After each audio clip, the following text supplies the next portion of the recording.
I gave him everything, my love, my care, my life. And one day, I realized I was just a guest in my own home. The house was full of laughter, yet I felt invisible. And the person who replaced me didn't even know the pain she caused. I spent decades raising him, shaping our life together.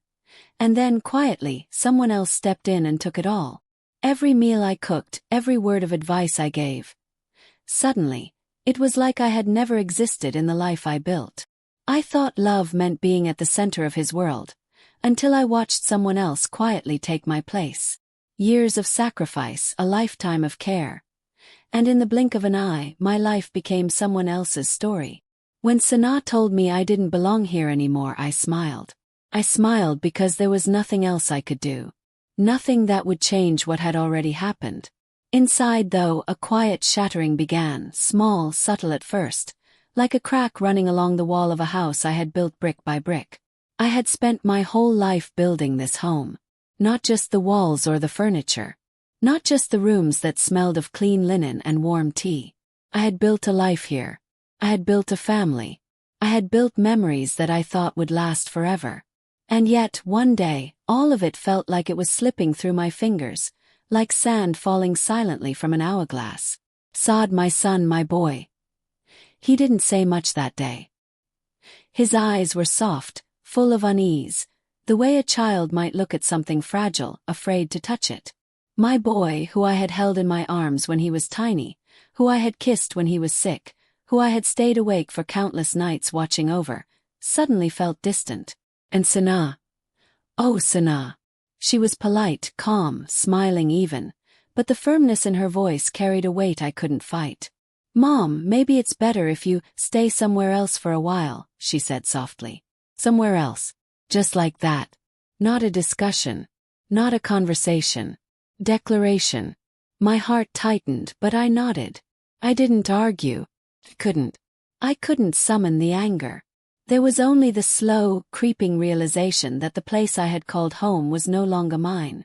I remember the kitchen that morning. I had prepared breakfast as I always did. Tea in my favorite cup, eggs and toast arranged neatly on the table, a small bouquet of flowers I had picked from the garden yesterday. Sunlight streamed through the blinds, cutting stripes across the floor. I thought perhaps we could all sit together, talk, laugh a little. But they didn't notice. They didn't even look. It hurt in a way I hadn't expected. Not sharp, not sudden, but dull and persistent, like a cold that settles in your bones. My son, my own flesh and blood, and my daughter-in-law, who had come into my life as a stranger, were moving me out quietly, gently, as if I were a shadow they no longer wanted. I walked slowly back to my room and started packing. Each item I touched, the blanket I had knitted for Saad when he was a boy, the stack of books I had bought him, the small photo frames I had filled with memories, felt heavier than the last. I realized that my life had been tied to these things, to this home, and now even they couldn't anchor me anymore. I left the house without a word. The door closed softly behind me. No slam. No dramatic gesture. Just a quiet click that echoed in my chest for hours. And as I walked down the street, the gentle morning light didn't comfort me. It highlighted everything I had lost without ever noticing. I remember passing the little park where Saad had learned to ride his first bicycle. I remember the squeal of the tires on the pavement, the way his small legs had pushed hard, and how I had cheered, clapped, laughed. I had been there for every scraped knee, every first day of school, every late-night worry when he was sick. I had given my life to him every day, every hour. And now, standing there in the quiet morning, I realized that all my giving hadn't guaranteed a place in his life. Not anymore. And Sana. She was there too, though she didn't need to be. Her presence in my memories now felt like a shadow stretching over everything I had built. She wasn't cruel, not in an obvious way. She didn't shout or accuse. She didn't have to. Her quiet assurance, her calm confidence, had pushed me to the edges of my own home. I was no longer the center.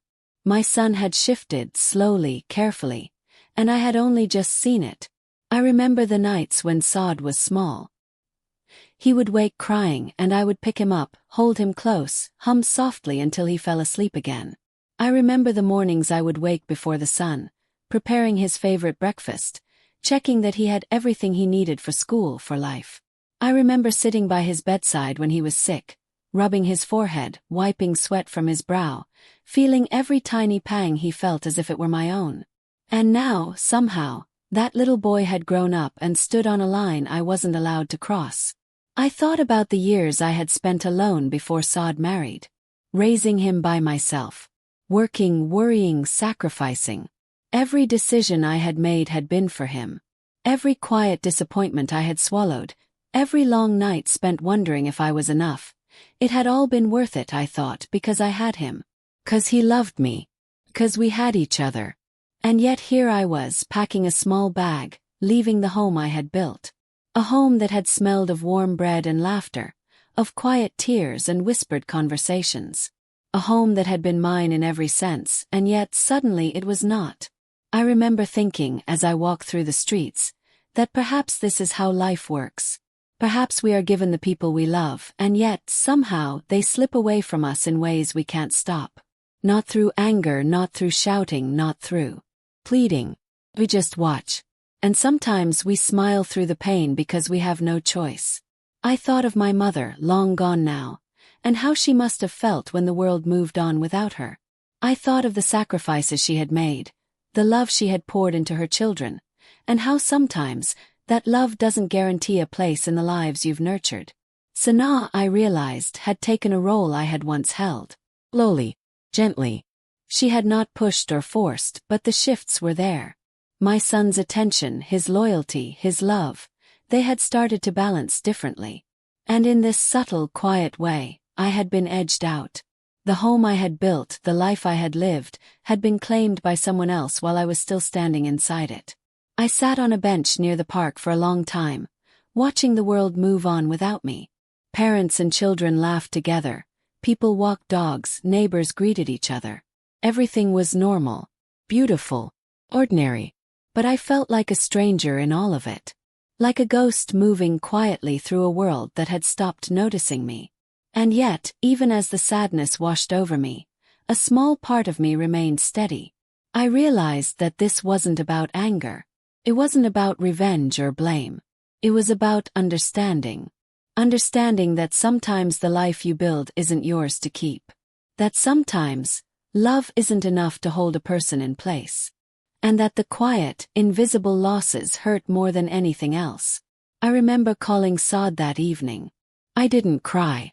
I didn't shout. I just spoke softly, carefully. "I'm okay," I said. And he believed me. Or maybe he just wanted to.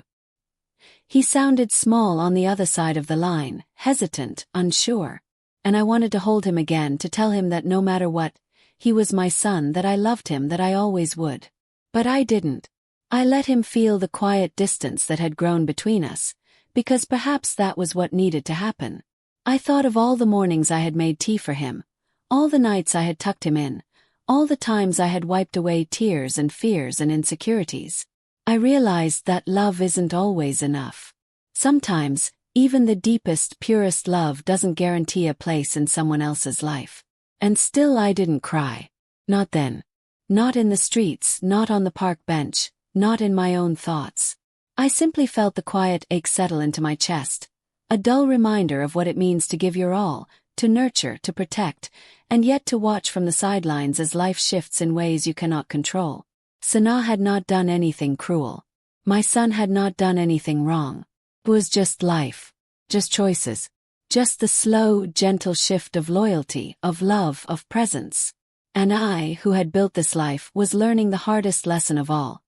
That sometimes the life you create for others is not the one you get to keep for yourself.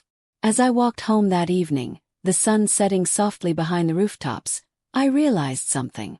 Even if my place in this home had changed, even if my son's attention had shifted, even if someone else now held the center of the life I had built, my love had not vanished. My sacrifices had not disappeared. Every moment I had given, every hour I had spent, every tear I had shed, it all remained. Quiet, steady, invisible but unbroken. And in that quiet realization, I began to understand something I hadn't before. Life takes, yes. Life shifts, yes. But it cannot erase the love you have given, the life you have built, or the person you have been in creating it. I built this life. And yes, I watched someone else take it. But in the watching I learned. I saw the fragility of control, the depth of love, the quiet resilience that keeps us moving forward even when the world seems to move on without us. I don't know what tomorrow will bring. I don't know if I will return to the home I built, or if I will find a new place to grow, a new space to nurture. But I know this. The life I built was real, and so was the love I gave. And that is mine. Always mine. I remember the early days after Saad was born, the way everything in my life shifted to revolve around him. Before he came along, my world had been quiet, orderly, filled with work and the little pleasures I allowed myself. Morning tea on the balcony, the hum of the washing machine, the pages of books I could linger over without interruption. But then he arrived, tiny, delicate, with a cry that filled the hospital room and my heart at the same time. From that moment he was my world. I would wake before the sun, checking the monitors, counting his breaths, making sure he was warm enough, fed enough, loved enough. Every decision I made, from what I ate to what I wore, was weighed against his needs. I wanted to give him everything I never had. I wanted to shield him from mistakes, from heartache, from disappointment. Saad was curious, bright, a boy who loved to talk even before he could form complete sentences. I would listen to his little questions, amazed at the way his mind worked. He had a way of asking things I hadn't thought to consider, of noticing details that escaped me. And I would answer him carefully, patiently, because I wanted him to feel safe in the world I was building for him. Our home was modest, but it was warm. I painted the walls soft shades of cream and blue, laid rugs in every corner to muffle the echo of small feet, and made sure there were always books, paper, and pencils within reach. I wanted him to have a space where he could explore, dream, and grow. Every corner of that house carries pieces of us. His tiny handprints on the wall, the worn edges of the couch where we read stories together, the kitchen table where I taught him how to spread butter on bread without spilling. As he grew, our bond deepened. There were disagreements, of course. He was a strong-willed boy, and I had my own stubborn streak, but we always found a way back to each other. I remember the afternoons we spent in the small garden, planting flowers and vegetables. He loved the feel of soil between his fingers, the way the sun warmed his face, the scent of flowers. And I loved watching him discover the world, helping him see the beauty in small things. Then came Sana. She was polite, charming, the kind of young woman who could smile at a stranger and make them feel welcome. I liked her at first, I really did. She was attentive to Saad in ways that impressed me, helping with small tasks, asking questions about his day, showing interest in his little hobbies. First I felt relief. Perhaps now, Saad would have someone to share his life with, someone to lean on. But as time went on, I noticed small changes. Nothing dramatic at first. Subtle shifts in attention, the way Saad would sometimes hesitate before answering me, the slight distance that grew between us in the evenings. I tried not to worry. I reminded myself that change is natural, that he was growing, that marriage would always create a new balance. Sana was careful. I have to give her that. She didn't push boundaries outright. She smiled and offered tea when I entered the kitchen. She complimented my cooking, she laughed at my jokes, but there was always a quiet assertion in her presence, a subtle way of marking space. And slowly, almost imperceptibly, my role in Saad's life began to shift. There were mornings when Saad would wake and, instead of coming to my room for breakfast like he used to, he would go to Sana. She had learned his favorite teas and meals, the way he liked his eggs cooked, the exact angle at which he preferred his chair at the table. And I watched quietly, standing at the edge of the kitchen, feeling the hollow ache in my chest. It wasn't anger. Anger would have been too loud, too destructive. It was something quieter, sharper, the slow recognition that my place in his daily life was changing. I remember the first birthday after their marriage. I had spent days preparing for it, baking his favorite cake, hanging balloons, planning the small surprises I knew he would love. I was excited to celebrate, to see his smile, to feel the warmth of our shared memories. But that day, Sana had orchestrated everything. The cake, the decorations, the guests, all arranged by her. I was there, physically present, but I felt like an extra in a story I had once written. Saad smiled politely at me, but most of his attention was on her. I tried to tell myself it didn't matter, that love is not a competition, that my son still cared, still respected, still loved me. But deep down, I knew that the dynamic had shifted. I had built this life for him, for us. And now, someone else was taking the reins, carefully, confidently, without malice, but with intent. Even the small things began to highlight the distance. I remember one evening after work, when I came to the living room to talk to Saad about a small problem he had been having at school.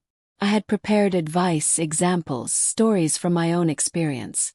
But before I could even begin, Sana stepped in. "Mom, I'll handle it," she said softly. And just like that, my voice, my guidance, my role, something I had spent years nurturing, was gently brushed aside. I didn't argue. I didn't raise my voice. I just watched. And in the watching, a quiet understanding formed. My son's life, the home I had built, was slowly becoming shared in a way I wasn't prepared for. And the realization hurt more than I expected. I loved Sana. I truly did, in a way that a mother loves someone who is part of her family. I wanted to welcome her fully. But there was a tension in my chest that I couldn't shake. It wasn't hate, not even resentment. It was grief for a place I hadn't realized I would lose. And slowly, the grief began to grow alongside my love, intertwining in ways I didn't know how to unravel. Saad's father had been gone for many years, leaving me alone to raise a son. I had fought hard for stability, for comfort, for security. I had built this home with my own hands, with my love, my sweat, my patience. And now, watching the two of them together, watching the space that had once been mine subtly claimed by someone else, I felt a quiet fear. A fear that I would be edged out completely, that my presence would no longer be necessary, wanted, or appreciated. And yet, life continued. Morning routines, work, errands, small conversations. I smiled, I served tea, I laughed at little jokes. But inside, there was a growing tension, a sense of being a guest in the very home I had built. I remember one night, sitting alone on the balcony, looking at the city lights. The cool breeze touched my face, and I realized that I had spent decades giving, protecting, and nurturing, and now the world I had built was shifting without me. My son's attention had divided. My influence had waned. And even my own heart, which had always been full, began to carry a quiet heaviness I hadn't known before. I wanted to talk to Saad. I wanted to share my feelings, to express the small fears, the subtle sadness that had crept into my life. But I didn't. I was afraid of appearing weak. Afraid of driving a wedge where one didn't need to exist. Afraid that speaking up might make me seem possessive or jealous. And so I stayed quiet. I endured. I observed. I adapted. Little moments compounded over time. The way Sana would arrange the table just so. The way she always knew what Saad wanted before he even asked. The way my advice, my guidance, my experience was politely acknowledged but increasingly set aside. I was still his mother. But I was no longer central. I was no longer essential. I was peripheral. And yet life is rarely dramatic. Subtle, quiet, gradual. And that's how it happened. How my life, the home I had built, began to feel less like mine and more like a shared space, one where my presence was not guaranteed. I remember the nights I would lie awake, staring at the ceiling, thinking about all the moments that had led here. The birthdays, the school projects, the holidays, the small, everyday interactions that had slowly shifted the balance. I realized that love and effort, no matter how deep, do not guarantee centrality. They do not guarantee permanence. And I felt, for the first time in my life, the true fragility of all that I had built. And yet, in the midst of this quiet grief, there was also understanding. An awareness that life evolves. That relationships change. That people grow. That even when someone else enters a space you thought was yours alone, it doesn't erase the love, the time, or the care you have poured into it. I had built this life. And now, I was learning how to watch it shift without losing myself entirely. The first few months after Sana moved in with us had been fine. Or at least, that's what I kept telling myself. She was polite, careful, attentive, and Saad was happy. I wanted to trust that happiness, to be genuinely glad for him, but I couldn't help noticing small, quiet changes. Small enough that they could have been coincidence, or normal adjustments after marriage, but persistent enough to make my heart tighten. It began with the mornings. Saad used to come into the kitchen, sleepy-eyed, reaching for my hand or asking me about breakfast. Now he would meet Sana there first. She knew exactly how he liked his eggs, how many spoons of sugar he took in his tea, how the toast should be buttered. I watched from the hallway, quietly, feeling a strange tug in my chest. I tried to shake it off. I told myself it was natural. He was her husband now, of course he would spend mornings with her. But that didn't stop the ache. Small words began to make a difference too. Phrases like, "Mom, Sana has it covered," or "I'll ask her," even when I had offered help. Polite, normal words. But each time I felt myself shrinking a little. The home I had built, the role I had cherished for decades, was gradually shifting under my feet. I remember one evening when Saad and I were sitting in the living room. I had found a small problem with his work, a project he had been struggling with at the office. I leaned over, ready to give advice the way I had always done. But before I could say a word, Sana appeared at the doorway. "Mom, I'll handle it," she said, soft and calm. Saad looked at her, then at me. I could see the hesitation in his eyes. I realized in that moment that he trusted her judgment, her presence, over mine. And I didn't know how to react. I wanted to argue, to insist, to remind him that I had always been here for him, that I had raised him, that I had built this life. But I didn't. I stayed quiet. I watched. It wasn't just the small interactions. It was the way decisions began to be made without me. Even the smallest things, what we ate for dinner, how the living room was arranged, what plans we made for weekends, started to shift toward Sana's preferences. She wasn't rude or disrespectful. She never excluded me intentionally. But the subtle dominance was there, like water wearing away stone, almost invisible but persistent. I tried to remind myself that this was part of family life, that change was natural, that my son was an adult now and had a partner to consider. I tried to be patient, to smile, to accept it. But patience has a limit. Quiet resentment, unspoken, began to creep into my days. I remember a specific day that marked a turning point in this rising tension. It was a rainy afternoon. The kind of rain that softens sounds and washes the streets in gray. I had baked a small tray of cookies, Saad's favorite, to surprise him after work. I placed them on the counter, smiling at the thought of seeing him enjoy something I had made just for him. When he came home, I called out softly, "Saad, I made something for you." He looked tired, smiled faintly, and nodded. "Thanks, Mom. That looks good." But before he could take one, Sana swooped in with a tray of professionally decorated pastries. "I thought we could have these instead," she said, carefully arranging them on the table. "They're from the bakery he likes." I forced a smile. "Oh, that's nice," I said. I wanted to tell him that the ones I baked were made with love, that they carried years of care and attention, that they were part of the life I had built for him. But I didn't. I didn't say anything. And I watched him eat the pastries Sana brought, leaving mine untouched. It was a small thing. Insignificant, perhaps. But it hurt. A quiet, invisible hurt that settled deep inside. And I realized then that this was the new normal, the life I had built, slowly being overshadowed by someone else. Conversations became strained in subtle ways. Saad would hesitate before answering my questions, sometimes turning to Sana for confirmation. I could see the tension in his eyes, caught between his mother and his wife, between the past and the present. And I understood him. I understood that he didn't want to hurt anyone. But that understanding didn't ease the ache inside me. There were moments of direct conflict, too. One evening, Saad and I were discussing a minor household repair, a leak in the kitchen sink. I suggested a handyman I had used for years. "He's reliable, quick, and affordable," I said. Sana frowned slightly. "I already called someone else," she said. "They'll come tomorrow." I blinked. My hands rested on the counter, and I felt the familiar tightening in my chest.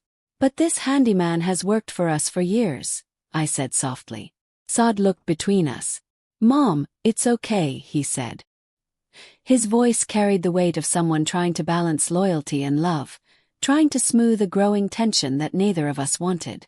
And just like that, my suggestion, my experience, my years of knowledge about this home, were quietly set aside. No argument, no fight, just a gentle displacement. And I understood then that rising conflict doesn't always need loud voices. Sometimes it exists in polite refusals, in small exclusions, in the slow reshaping of attention and influence. I began noticing patterns in other areas too. The holidays, which had once been full of traditions I had started, were gradually reimagined. Saad would ask Sana how she wanted things done, where we would go, what we would eat. I would participate, of course. I was still there physically. But the sense of being the anchor, the one who held the family together, was slipping away. I tried to talk to Saad. I wanted to tell him how I felt, how small, how sidelined, how quietly displaced I had begun to feel. But every time I opened my mouth, I hesitated. I didn't want to make him feel guilty, or make Sana seem like an enemy. I didn't want to create tension where there was none yet. And so the words stayed inside me. A quiet ache grew. There were evenings when I would watch Saad and Sana together, and a pang of loss would strike me. I remembered when Saad had first learned to ride his bicycle, and I had cheered him on. I remembered when he had failed his first test, and I had stayed up late helping him study. I remembered nights of illness, mornings of tears, years of sacrifices, and now I watched him laugh and smile with someone else in the space I had once filled completely. One night, I was sitting by the window, rain streaking the glass, reflecting the muted city lights. Saad came to me gently, uncertainly. "Mom, are you okay?" he asked. I nodded, forcing a smile. "I'm fine, Saad," I said softly. But I wasn't fine. Not entirely. I was quietly grieving a shift that had been too subtle to notice at first, but now was undeniable. The rising conflict was not in loud arguments or fights. It was in the quiet displacement, in the gradual reshaping of attention and love, in the slow, gentle erasure of my central role. And it wasn't just about attention or recognition.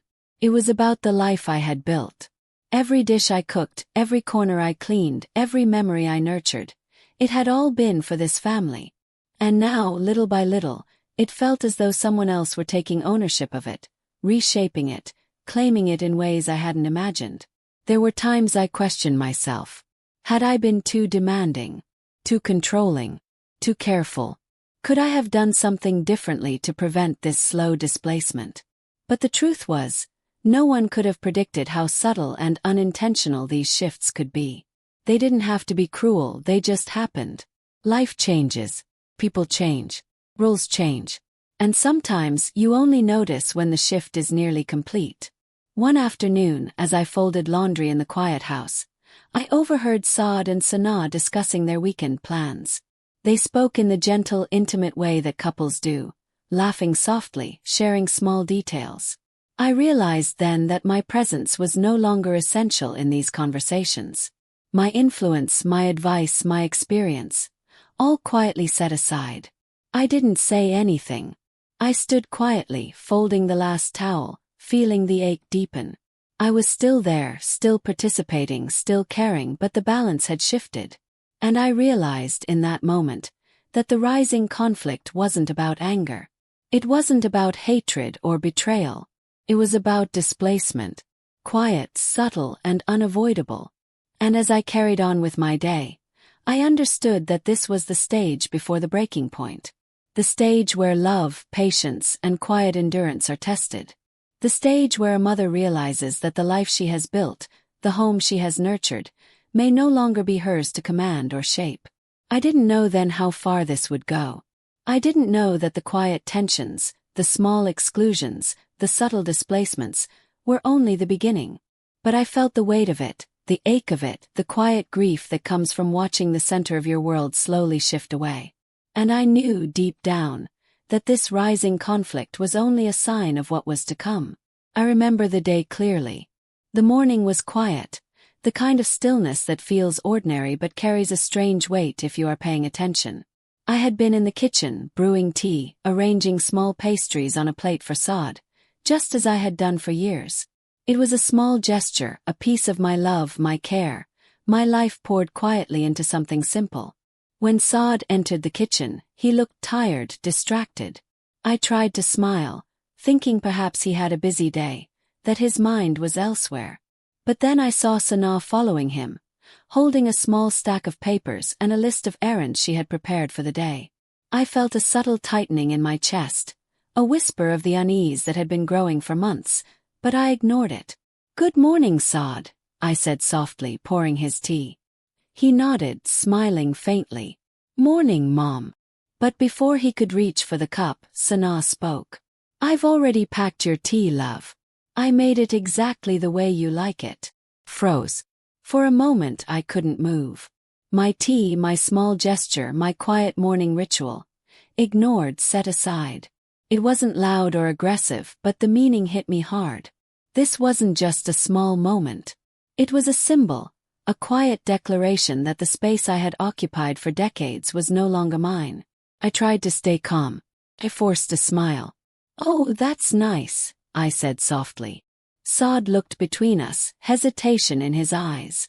I could see him balancing his loyalty, caught between his mother and his wife, between the past and the present. And I realized in that instant that my place was slipping, almost invisible now, despite all the years I had poured into this life. The day continued, each small interaction a reminder of my diminishing presence. Later I tried to help with lunch preparations. I reached for the vegetables, intending to start a familiar recipe Saad loved from childhood. But Sana gently stopped me. "I've got it, Mom. You just relax," she said. Her voice was soft, almost caring, but each word carried the subtle weight of displacement. I stepped back, holding the knife loosely in my hands, feeling the quiet ache settle deep inside. It wasn't anger, not yet. It was grief, a deep, unrelenting sadness. I realized that I had been edging toward this moment for months, even years, and now it had arrived fully. I was no longer essential in the life I had built. The turning point came that evening. Saad and I were sitting in the living room and I decided to speak. I had rehearsed my words carefully, wanting to express my feelings without creating conflict, without making him feel guilty. "Saad, can we talk?" I asked, my voice soft, tentative. He looked at me, concerned. "Of course, Mom. What's wrong?" I took a deep breath. I feel like I'm being left out of things. Small things maybe, but they add up. I feel like I'm no longer part of your life the way I used to be." Saad shifted uncomfortably. He opened his mouth, then closed it, then looked down at his hands. I didn't realize," he said finally. I didn't mean to make you feel that way." He nodded. "I know you didn't. I know none of this is intentional. But it hurts, Saad. It hurts to see my place slowly taken, even gently, even quietly. I built this life for us. For you. I don't know where I fit anymore." He looked up at me then, and I could see the conflict in his eyes. He loved me. He had always loved me. But he also loved Sana, and he had chosen a life with her. I understood that, and yet the ache in my chest grew sharper. Sana entered the room at that moment, carrying a tray of tea. She smiled warmly. "I thought you might like this," she said. I looked at her, trying to read her intentions. She was polite, attentive, calm. But the fact that she was here, offering what I had prepared, offering care in my own home, felt like a silent declaration. I smiled quietly and nodded. "It's just a small space," I said. "But it's mine." Sana, too, began to adjust. She noticed my presence differently now. Not as competition, not as something to gently override, but as a reality that could coexist with hers. She would still take care of Saad, attend to his habits and routines, but there was a subtle shift in the way she included me. Small gestures. Asking me for input on household plans, seeking my advice on matters I had once guided alone. Nothing grand, but enough to remind me that inclusion was possible, even after the pain of displacement. I began to reflect on my relationship with Saad as well. I understood now that my grief had been tied not only to losing control or attention, but to the changing nature of our bond. He was an adult, married, navigating a life shared with someone else. My love for him hadn't lessened, but my role in his life had evolved. Accepting that evolution didn't diminish my care. It gave it context, a gentle understanding that love adapts. There were still moments of quiet ache. I would occasionally see Saad laugh with Sanaa over a joke I hadn't heard, or notice a decision made without consulting me. But the sharp sting that had accompanied these moments before was now softened by perspective. I could acknowledge the feelings without letting them dominate me. One evening I decided to write. Not letters, not complaints, but reflections. My own thoughts, memories, and realizations. I wrote about the mornings I had spent preparing breakfast, the evenings we had shared, the stories I had told. I wrote about my grief, my confusion, my small victories in reclaiming space. Writing became a kind of quiet therapy, a way to make sense of the emotional landscape that had felt overwhelming before. Through these reflections, I realized something profound. The life I had built, even if now shared with someone else, was not lost. It was evolving. My love, my care, my history with Saad, these were constants. The physical space may have shifted, the routines may have been redefined, but the foundation remained. And in that foundation there was strength. I began to find ways to participate more fully, not as a central figure, but as a meaningful one. I joined in conversations, shared small memories, offered advice when asked, and occasionally offered guidance without expectation. And in response, Saad and even Sanaa began to notice the value of my presence in new ways. They included me not out of obligation, but out of respect and appreciation. One quiet evening, I found myself in the kitchen preparing tea. Saad was at his desk working late. Sanaa was nearby, folding laundry. We were all in the same space, together without tension. I realized that the house no longer felt like a battlefield or a place of quiet displacement. It was a shared space, yes, but one where my love, presence, and life mattered.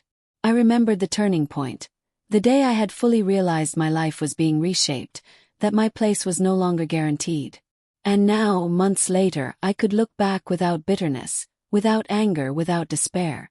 I had survived the displacement. I had adjusted, adapted, and grown. I had found my place, not in control, not as the sole center, but as a meaningful, recognized, and loved presence. I began small traditions again, quiet rituals that reflected my personality and preferences. A cup of tea in the morning by the window, a small vase of flowers on the dining table, a favorite chair reserved for my reading time. These were acts of self-affirmation, ways of gently asserting that my life, my habits, my presence mattered, even in a home now shared. Saad began to seek me out in new ways. He would ask my opinion on minor decisions, share small victories, or simply sit with me quietly at the end of the day. It wasn't the same as before. Our bond had evolved, but it was real and it was meaningful. And Sanaa, too, began to recognize that inclusion did not diminish her role, only strengthened the family dynamic. There were lessons in all of this. Lessons about love, about patience, about self-worth, about the inevitability of change. I realized that life is rarely static, that relationships evolve, and that displacement does not equal loss if you are willing to adapt. My presence mattered, even if it was different from before. My love mattered, even if it was shared differently. My life mattered, even as it shifted. And slowly, quietly, I began to let go of the grief that had weighed so heavily in the months after the turning point. I accepted that some things were no longer solely mine, and that this did not erase the years I had spent building, nurturing, and loving. My history, my effort, my presence, all remained. I also learned to forgive, not in a loud, dramatic way, but in a quiet, internal one. I forgave myself for feeling displaced. I forgave my son for moving forward with his life. I forgave Sanaa for stepping into the space I had once occupied. And in that forgiveness, I found a sense of peace. I began to imagine a future where the home I had built could be a place of shared joy, not conflict. where love could exist in multiple forms, not diminished by redistribution, where my relationship with Saad could evolve, deepen, and flourish alongside his marriage. And I felt a quiet hope I hadn't realized I could feel. Life, I realized, is never static. People move, roles shift, and spaces are claimed in ways you cannot predict. But your presence, your love, your contributions, they remain. They shape the people around you, they influence the environment you inhabit, and they leave traces that cannot be erased. Sitting by the window that evening, I watched the soft glow of the city lights. The house was quiet. Saad and Sanaa were together in the living room, and I felt a sense of calm wash over me. I had survived the turning point. I had found clarity in the resolution, and I understood that life's shifts, while painful, also carry opportunity. The chance to redefine yourself, to assert your presence in new ways, and to cultivate peace even amid change.